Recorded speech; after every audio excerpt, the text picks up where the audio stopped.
Hello, my name is Mickey Scharf. I'm the Director of Accreditation for the Nebraska Department of Education. I'm here today to share more information about the regulatory purposes and why the NDE collects non-public curriculum data. A couple goals for today are to provide Rule 10 and Rule 14 context for the reporting of instructional units, to confirm our collection dates for the 21-22 school year, and to share the process of documentation and submitting a plan of correction for deficient instructional unit totals. Data submitted by both Rule 10 accredited and Rule 14 approved non-public schools is valuable for the following reasons. It helps to ensure appropriate staffing of required courses at the elementary and secondary grade levels. It helps to ensure that secondary students earning a high school diploma are meeting statutory and regulatory course requirements, and to provide collaboration and communication between school administration and NDE accreditation staff to correct deficiencies. Rule 10 and Rule 14 both outline the definition for instructional units. You may also know instructional units as seat time. This is computed by the number of days in session for the school year that students are receiving instruction and the amount of time, the length of the class period they are receiving instruction in. Other NDE data sources used to determine compliance throughout the school year are the Fall Personnel Report, the Annual Assurance Statement, the Non-Public Curriculum Report, which we are in that collection window right now. And the non-public curriculum report due date is tied to 003, 08C in Rule 10, and 004, 01G in Rule 14. And that is that before the last day of February of each school year, the head administrator of each non-public school shall submit a curriculum report.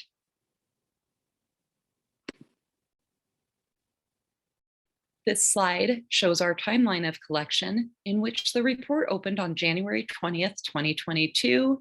Communication was sent via the NDE bulletin and a Twitter account for NDE accreditation. You're viewing this webinar on February 9th, 2022, and it's hosted by our help desk team.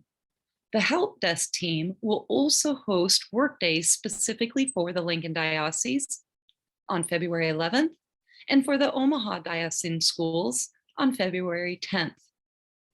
If interested in scheduling a workday for your particular school system, please reach out to the service desk advisorhelp@nebraska.cloud.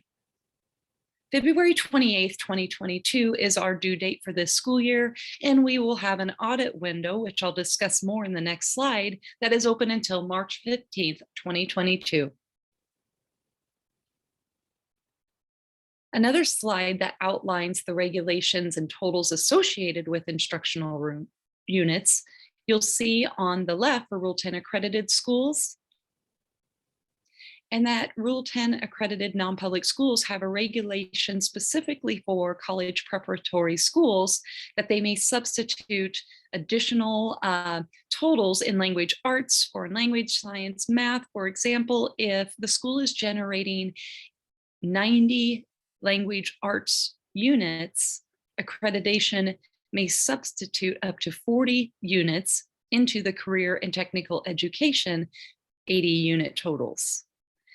Rule 14, because of the smaller setting and smaller enrollment of students, have decreased instructional unit totals that you see on the right hand of the screen.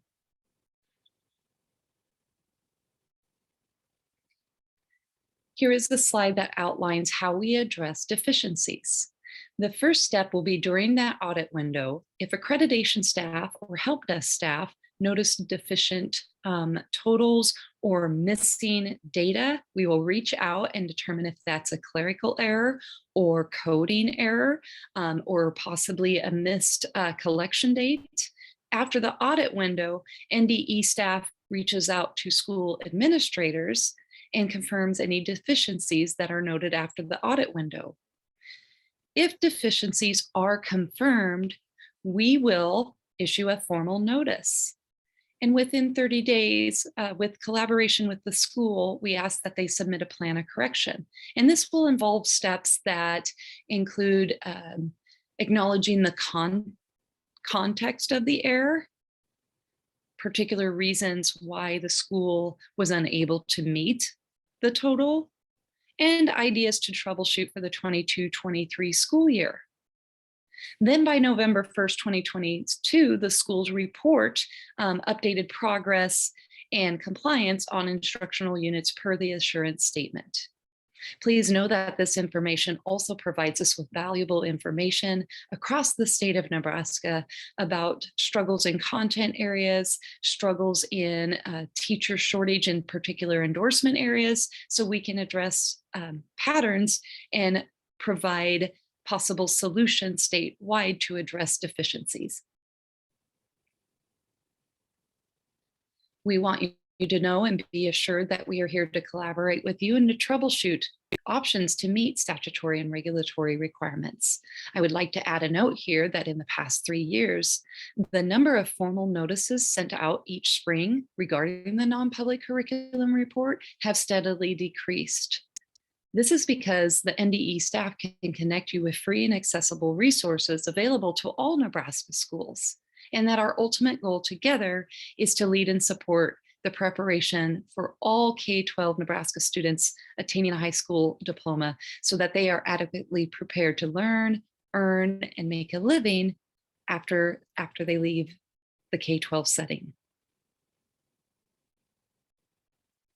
We very much appreciate your time and attention to the non-public curriculum report data. Myself and Todd Wolverton will be your accreditation team in troubleshooting deficiencies and providing guidance on a planner correction. And again, we wish you all the best for the remainder of the 2021-22 school year.